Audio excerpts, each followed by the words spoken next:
ભાવનગર જિલ્લાના અલંગના દરિયામાં જોવા મળ્યો કરંટ।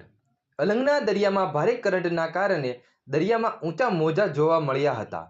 હવામાન વિભાગની આગાહીને લઈ અલંગના દરિયામાં જોવા મળ્યો કરંટ। દરિયામાં ઊંચા મોજાના દ્રશ્યો સામે આવ્યા। છેલ્લા 2 થી 3 દિવસથી અલંગના દરિયામાં જોવા મળી રહ્યો છે ભારે કરંટ। અલંગના દરિયામાં ભારે કરંટના કારણે 5 થી 10 ફૂટ ઊંચા મોજા દરિયામાં ઉછળી રહ્યા છે। અજય બુદેલિયા, અલંગ।